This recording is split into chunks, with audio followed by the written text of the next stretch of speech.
तब मैं बता रहा था कि मैं अभी ये प्री वाला एग्जाम होने के बाद में हम दुबई चले गए थे घूमने के लिए। तो दुबई में होटल में जितने भी कर्मचारी थे वो सारे पाकिस्तानी थे। और वैसे भी दुबई में सारे लोग जो लेबर क्लास जितनी भी है वो सारे भारतीय, बांग्लादेशी और पाकिस्तानी है। इंडियन, पाकिस्तानी और बांग्लादेशियों से दुबई भरा पड़ा है। इसलिए दुबई में पूरे के अंदर हिंदी हिंदी और हिंदी है। आप जब कोई टैक्सी में बैठते हो तो सारे ड्राइवर, ज्यादातर ड्राइवर तो पाकिस्तानी मिलेंगे, या कुछ ड्राइवर आपको बांग्लादेशी मिल जाएंगे, या कुछ ड्राइवर क्या मिल जाएंगे, इंडियन मिल जाएंगे। इसलिए आप जैसे गाड़ी के अंदर बैठे आत्मात गाने सुनाई दे रहे हैं, दीदी तेरा देवर दीवाना, है ना।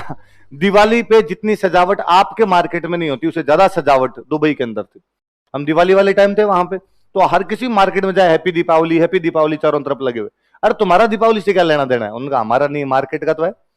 लोग मार्केट में सामान खरीदने आते हैं तो हम क्यों ना उनको दिवाली की शुभकामनाएं दे। और सारी दुकानें इंडियंस इंडियंस भरे पड़े। दुकानों के नाम हिंदी में मिल जाएंगे, आप इंग्लिश के अंदर मिल जाएंगे, अरबी देखने को नहीं मिलेगा आपको, अरबी नाम ही नहीं मिलेंगे आपको। और अरब के लोग ही नहीं मिलेंगे आपको, दुबई के लोकल लोग हैं वो देखने को नहीं मिलेंगे। वो जो सिर पे वो बांध कर यूं घूमते हैं वैसा कोई मिलेगा ही नहीं। वो यहाँ रहते ही नहीं, वो सारे के सारे रहते हैं पेरिस, लंदन, न्यूयॉर्क। हालात ये है कि दुबई के लोकल लोग दुबई में 20%, भारतीय, पाकिस्तानी, बांग्लादेशी 80%। अब दो तरीके थे, या तो 20% लोगों की भाषा है अरबी, बाकी 80% की भाषा है हिंदी। तो या तो वो 20% 80% को अरबी सिखा दे, या वो 20% हिंदी सीख ले। उन्होंने दूसरा किया, उन सबको हिंदी आती है, तो 20% बेचारे क्या सीख गए? हिंदी। अपने सारे अपने अपने अपने वाले दिखते रहते हैं वहां पर एकदम। दो दिन एक पाकिस्तानी ड्राइवर था, तो मैंने उस पाकिस्तानी ड्राइवर से पूछा कि यार ये इतनी बड़ी बड़ी बिल्डिंग्स बना रखी है दुबई में, ये सब किसका क्या है? तो उसने कहा भाईजान ये जमीन तो है शेखों की, शेख शेख वहां के जो लोकल लोग होते हैं, जमीन तो है शेखों की, दिमाग है गोरों का, अंग्रेज। ये बिल्डिंग्स बनाने वाले सारे के सारे कौन है? अंग्रेज। पैसा है इंडियन का, पैसा कौन लगा रहे हैं यहाँ पे? सारे इंडियन। मैंने कहा इंडियन? उसने कहा काला धन कितना है तुम्हारे देश में? सारा इधर लगाता है आगे, तुम लोग लेबर है, हम जमीन शेखों की, दिमाग गोरों का, धन इंडियंस का, और काम कौन करते हैं यहाँ पे? पाकिस्तानी का। हम तो लेबर है साहब यहाँ पे, पैसा सब तुम्हारे वालों ने लगा रखा है, जमीन शेखों ने दे रखी है, और दिमाग कौन लगा रहे हैं यहाँ पर आके? गोरे। तो वहां पे एक लड़का साजिद था, वो हमारे होटल में वहां पे काम करे, तो वो आते जाते दोस्त बन गया।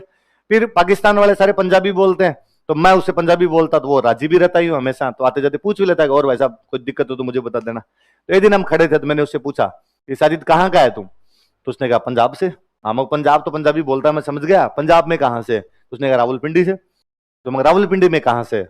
तो उसने कहा आपको गांव थोड़ी पता तो नहीं, पर तू बताएगा तो पता चलेगा।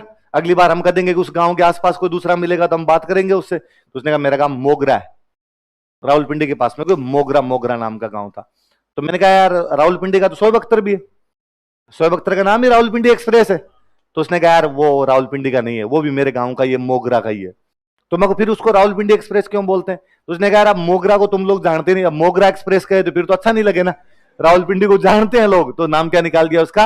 रावलपिंडी। फिर उसका परिवार रावलपिंडी शिफ्ट हो गया, बाकी है हमारे गांव का, मोगरा का है वो। तो मैं तुम्हारे परिवार में? उसने कहा ना ना हमारा कोई लेना देना नहीं है उससे। और वैसे भी हमेशा जो गांव वाला होता है उसके गांव का बंदा कितना बड़ा बन जाए वो भाव नहीं देता। ये होता है ये तो उसने बड़ा व्यक्त, अरे नहीं नहीं अलग परिवार है, हमारा कोई लेना देना नहीं।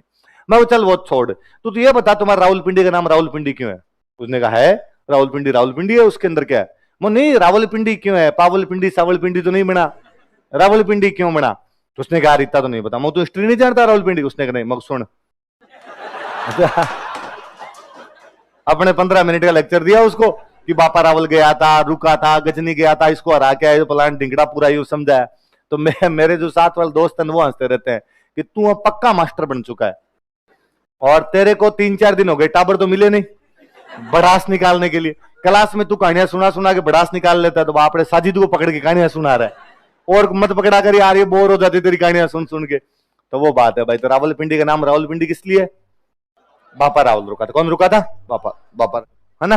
अपने तेरे कोई कमरे पे गुंडे आक्रमण करने वाले हो तो तेरे को लगे कि आज वो पीट के चले जाएंगे, तू तेरे सबसे शक्तिशाली दोस्त को फोन करेगा, कोई बॉडी बिल्डर होगा उसको कहेगा तो भाई फटाफट आ जा, इस समय जरूरत है तेरी, यही कहेगा।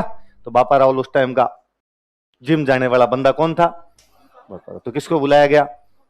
बस सीधी सी बात है। तो नागदा में किसका मंदिर बनवाया गया? एकलिंग।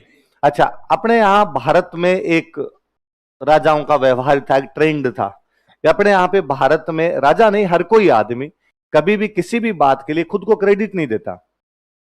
हम हर अच्छी बात का क्रेडिट, बुरी बात का क्रेडिट भी अपने हाथ में खुद कुछ भी रखना। अच्छा हुआ तो भगवान की दया, बुरा हुआ है ना कि पापा के बिजनेस बहुत अच्छा चल रहा है और किसी ने पापा को आका कहा, अरे आजकल तो क्या जोरदार बिजनेस चल रहा है, बड़ी शानदार मेहनत कर रहे हो, और पापा कह रहे सांवरिये की दया है सारी की सारी, है ना, ऊपर वाले की कृपा है, इसमें अपना कुछ भी लेना देना। इस बार मान लो अपने खेत में फसलें बहुत अच्छी होगी और किसी ने कहा इस बार तो यार जोरदार फसलें, अरे राम जी राजी है। आप ये थोड़ी कहते हो कि हाँ इस कठोर मेहनत की बदौलत हमने ये फसलें प्राप्त की, नहीं कहता ना कोई अभी आदमी। अच्छा आपका सिलेक्शन हो जाएगा, आपकी मान लो फर्स्ट रैंक आ गई, आपकी सेकंड रैंक आ गई, और आपके पास पत्रकार है कि आपकी इस घनघोर सफलता पर आपका क्या कहना है, और आप कहोगे है ना, ये सीरियस होके बोलता है बंदा ना, उसका अंदर तो खुशियां लड्डू फूट रहे हैं, अंदर तो आपको लगता है कि घाबे उतार के नाचूं मैं आज मैं ऊपर आसमान नीचे, आज मेरी सेकंड रैंक आई है, नागो जाऊं मैं आपको ये लगता है नाचूंगा चारों तरफ जा जाएगी यूं, लेकिन वहां पत्रकारों के सामने आप सीरियस होते गला वड़ा ठीक करते हो, थोड़ा सा पानी पीते हो, धीरे धीरे आराम से फिर कहते हो हाँ जहां तक इस सफलता का सवाल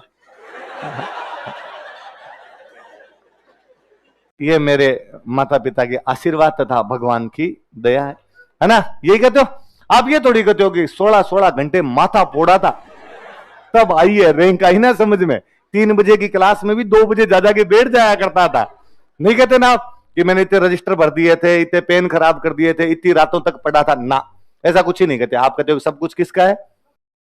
तो भारत में हर अच्छी चीज के लिए किसको क्रेडिट दिया जाता है, मतलब इवन यहां तक कि भारत में जो पुरानी किताबें मिली है उनके राइटर का नाम नहीं पता, जो बहुत पुरानी किताबें मिली उनके राइटर का नाम नहीं, क्योंकि राइटर ने लिखा है पर वो लिख रहा है कि मैं भगवान की दया से किताब लिख रहा हूं। अब मैं कौन है उसने अपना नाम कहीं भी, मैं सरस्वती को प्रणाम करते हुए सरस्वती की कृपा से इस पुस्तक को आरंभ करने जा रहा हूं, मैं का नाम नहीं। पुरानी जितनी पेंटिंग्स है उनमें पेंटर का नाम नहीं, नीचे केवल लिखा हुआ सरस्वती पूजक, कि एक सरस्वती मां को मानने वाले ने और ये आपकी पेंटिंग बना दी है। तो आप सारी आरतियां सुनो अपने, जितनी भगवान की आरती की वो आरती सुनो, उन आरती के अंदर भक्त खुद को क्या बता रहा है, मैं मूर्ख खलकामी, मैं ढोट हूं एकदम, मैं भूंगल हूं, मैं गधा हूं गधा। खल खल का मतलब गधा होता है यार। आप सारे आरती बोलते हो मैं मूर्ख खल कामी, कि मैं खल हूं गधा हूं और मेरे में किसी प्रकार की बुद्धि नहीं है। हे वीणा वादिनी, हे मां सरस्वती, जो तू देगी उतना मैं प्राप्त करूंगा, इसलिए इस मूर्ख व्यक्ति को थोड़ा बहुत विद्या देने का प्रयास कर। यही है सारी की सारी आरतियों के अंदर ये लिखा हुआ है। तो भारत में कोई भी बंदा अच्छे काम या बुरे काम के लिए खुद पर क्रेडिट नहीं देता, सारे क्रेडिट किसको दिए जाते हैं, भगवान को क्रेडिट दिए जाते हैं। इवन अपने तो यहां पे किसी के टाबर खूब सारे हो तो ये पूछ लेगा अरे 10 आपके, ऐसा तब कोई कहे कि ना इसमें भगवान का कोई हाथ नहीं है। बायोलॉजी नाम की चीज होती है इस दुनिया में, है ना, और ये पूरा आपका नहीं नहीं सांवरा है ऊपर करवाने वाला, जो है वो है। कोई मर जाए किसी की डेथ हो जाए तो भी यूं जाके बैठ के कहते नहीं अपने हाथ में क्या है ना, ऊपर वाला है जो भी करने वाला। तो भारत में कोई भी राजा कभी भी खुद को राजा नहीं बताते थे और ये कहते थे राजा भगवान है। राजा कौन है, हम प्रधानमंत्री हैं, हम आगे काम करने वाले हैं, कि राजा तो वो है, हम तो उसके काम करने वाले लोग हैं। और अपने आप प्रधानमंत्री को बोलते थे दीवान। क्या बोलते थे, तो अपने राजा हमेशा खुद को दीवान बताते। क्या बताते, कि मेवाड़ के राजा को जाके कोई पूछ ले कि साहब आप मेवाड़ के राजा, अरे अरे क्या बात कर दी यार, हम कहां राजा बन सकते हैं, इतनी औकात कहां आदमी की हम राजा बने। तो राजा कौन है साहब, राजा एकलिंग जी है। राजा कौन है, स्वयं भगवान एकलिंग मेवाड़ पे राज कर रहे हैं। तो तुम कौन हो, तो मैं दीवान हूं साहब, काम का संभालने के लिए रखा हुआ। कोई जाके पूछता है सिरोही के राजा से कि आप तो पक्के यहां के राजा, नहीं नहीं तो राजा सारणेश्वर भगवान है। राजा कौन है, तो तुम कौन हो, मैं उनका दीवान हूं। कोई पूछता बीकानेर के राजा से जाके पूछते आप तो मुझे पक्के राजा दिख रहे हो, नहीं साहब लक्ष्मीनाथ जी है। राजा कौन है, लक्ष्मी। जयपुर वाले कहते गोविंद देव जी राजा है, हम राजा नहीं है, हम तो उनके क्या है, दीवान। तो भारत में प्रत्येक राजा खुद को क्या बता दिया करते थे? दीवान, मतलब काम करने वाला बताते। तो मेवाड़ के राजा भी खुद को क्या बताया करते? एकलिंग जी का दीवान। किसका दीवान मानते थे? ये क्या हुआ? बापा का मतलब क्या हुआ? तो साहब ये गुजरात का असर है अपने, ये गुजरात के टच वाला इलाका है। और गुजरात वाले इलाके के अंदर इसमें कोई भी सम्माननीय आदमी होता है, कोई रेस्पेक्टेड बंदा जो भी होता है, आदरणीय बंदा जो भी होता है, उनको बोलते हैं बाप जी। क्या बोलते हैं? बाप जी। इसलिए लगभग अपने जालोर बाड़मेर वाला इलाके में, ये उदयपुर सिरोही वाला इलाका, डूंगरपुर बांसवाड़ा वाला इलाका जो भी गुजरात के टच करता है, यहाँ पे देवताओं को और भगवान को हमेशा बाप जी कहते हैं। कि लोग मंदिर जाके आते हैं तो भी कहते हैं बाप जी जाके आए थे, बाप जी। बोलते हैं? बोलते ही नहीं बोलते? कौन कौन है मेवाड़ी, कौन कौन है? बोलते हो? ऐसे ही बोलते हो? बाप जी बोलते हो? देवता मंदिर में किसी के भी जाके आओ तो ये बाप जी वाला रहता है, भाई बाप जी की जाके आए थे। अच्छा, राजा अपने आप में रेस्पेक्टेड बंदा होता है, तो कि भाई रावल कौन है? तो रावल बाप जी है। तो लोग उस रावल को बाप जी कहते होंगे, तो बाप जी रावल, बाप जी रावल, बाप जी रावल। वो कहानियों में इतना बढ़ता चला गया कि हमने इतिहास के अंदर उस बंदे का नाम क्या लिखना शुरू कर दिया? बापा। अच्छा, इसका एक और उदाहरण भी मिलता है कि गुजराती आज भी किसी सम्मानीय आदमी को बापू ही बोलते हैं, उसको बापू ही कहा जाता है। और महात्मा गांधी का नाम देख लो, महात्मा गांधी का नाम बापू केवल इसलिए कि महात्मा गांधी गुजराती है, इसलिए नहीं कि डोकरे हैं, है ना। कईयों को लगता है कि बूढ़े ठाडे आदमी थे, लठ ले लेके चलते रहते तो बापू हो गए ना। महात्मा गांधी गुजराती थे, इसलिए महात्मा गांधी क्या कहा गया। मैं अभी एक दिन भारत न्यूजीलैंड वाली जब सीरीज खत्म हुई थी तो अक्षर पटेल को मैन ऑफ द सीरीज मिला था। किसको मिला? अक्षर पटेल। अक्षर पटेल कहां का है? गुजरात का। तो मैं वो उसका पोस्ट मैच प्रेजेंटेशन देख रहा था, मुरली कार्तिक बांट रहा था, और वो अक्षर पटेल जो था वो इनाम लेने के लिए गया, अवार्ड लेने के लिए गया। तो मुरली कार्तिक इंग्लिश बोल रहा था, इंग्लिश बोलते बोलते उसने बीच में कहा कि बापू केम छो। तो अक्षर पटेल ने वापस हंस के कहा कि इसके आगे भी गुजराती आती है, कितनी आती है? तो मुरली कार्तिक ने कहा कि नहीं, इतनी आती है, अभी जो इतनी सीखी है, पर मैं धीरे धीरे आई विल ट्राई, और मैं धीरे धीरे सीख जाऊंगा, ये सारी की सारी मैं सीख जाऊंगा। तो उसने अक्षर पटेल को बापू कहा, क्योंकि अक्षर पटेल गुजराती है। अक्षर पटेल तो 26-27 साल का ही है। तो आप सुनने वालों को देख सकता है कि जल्दी नहीं बना दिया बापू, थोड़ी उम्र तो लेने देते यार आदमी की। अच्छा, उसके बाद जब ये टीवी पे वो कार्यक्रम तो मैदान से आ रहा है, फिर ये टीवी वाले भी तो कार्यक्रम करते रहते हैं, fourth umpire, third umpire type का, जिसमें 2-4 को बिठा के पूछते हैं आज का मैच कैसे रहा, है ना। जिसमें आकाश चोपड़ा जैसा आदमी जिसने जिंदगी में एक छक्का नहीं लगाया, वो कहता है बैटिंग कैसे करनी चाहिए, है ना। वो बताते रहते हैं कि आज पिच कैसी रहेगी, फर्जी फर्जी बातें करते रहते हैं। इरफान पठान आया हुआ था उसके अंदर, तो इरफान पठान उसमें जब बोल रहा था, इरफान पठान उस बात पे वापस आया और उसने कहा, मुरली कार्तिक ने कहा कि बापू केम छो, तो अक्षर पटेल ने कहा कि इसके आगे भी गुजराती आती है क्या? तो वो इरफान पठान बोलता है कि बापू मुझे पूरी गुजराती आती है, और इस बार जब हम मिलेंगे तो पूरी गुजराती में बात करेंगे। इरफान पठान वापस गुजरात का, वो उसको वापस बापू कह रहा था। इसका मतलब गुजरातियों के किसी भी सम्माननीय आदमी को क्या बोला जाता है? बापू। राजा से बड़ा सम्माननीय कौन होगा? राजा माई बाप हुआ करता था उस टाइम का, तो बापा रावल हो गया। तो अब उसकी कहानियों में बापा रावल ही था। तो जब कभी रिटर्न के अंदर लिखने लगे तो उस बंदे का नाम लोग भूल गए, नाम ही क्या लिख दिया? बापा राव। ये तो क्या हुआ कि जब अभिलेखों की प्रशस्तियां वगैरह देख रहे थे, तो ये कुंभलगढ़ की प्रशस्तियां जब देखनी शुरू की, तो अब राजाओं के नाम लिखे हुए, इनके अंदर सब राजाओं के नाम, हमारा पहला, ये दूसरा, तीसरा, चौथा, पांचवा, छठा, सबके अंदर बापा रावल नाम। एक जगह कोई एक अभिलेख उठाया, उसमें बापा रावल वाली जगह पे लिखा हुआ कालभोज। तो इतिहासकारों के कान खड़े हुए कि बापा रावल कहां गया, और ये कालभोज कौन है। इधर उधर की किताबें और टटोली और अभिलेख लेके आए, तो पता चला कि कई जगह बापा रावल वाली जगह कालभोज लिख दिया गया, कालभोज वाली जगह क्या रख दिया गया? बापा रावल।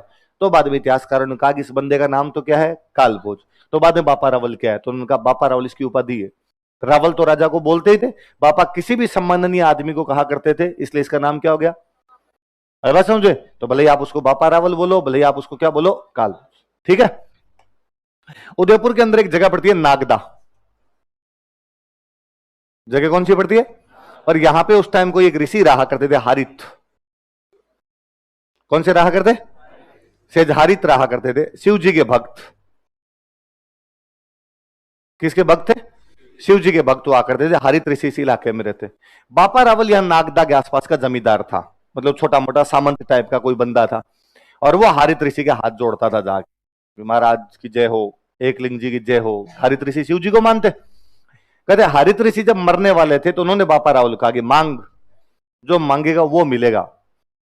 और बाबा रावल ने कहा कि भगवान मेंस वाला पेपर यदि आगे सरकवा दो तो इससे अच्छा तो कुछ ही नहीं। तो उसने कहा भगवान थोड़ा जुगाड़ कर दो ढंग से, तो थोड़ा मेरे लिए ठीक रहे। तो हरित ऋषि ने मरते टाइम का कि जा, थोड़े दिनों में तू चित्तौड़ का राजा बन जाएगा। कहां का राजा बन जाएगा? चित्तौड़ का राजा बन जाएगा। पापा रावल ने कहा थोड़ा ज्यादा नहीं कर दिया? ऐसा हो सकता है कि आ रहेगा पक्का? मैंने कहा यार बात उल्टी कैसे हो सकती है, क्योंकि थोड़े दिनों बाद में फिर पापा रावल चित्तौड़ का राजा बनता है। कहां का राजा बनता है? तो कौन से ऋषि के आशीर्वाद से? इसका मतलब ये कौन से ऋषि का अनुयायी रहा होगा? हरित ऋषि का। लिखो, कहां के आसपास रहता है? नागदा। क्या आशीर्वाद मिला? क्या जीतेगा तू? चित्तौड़ जीतेगा।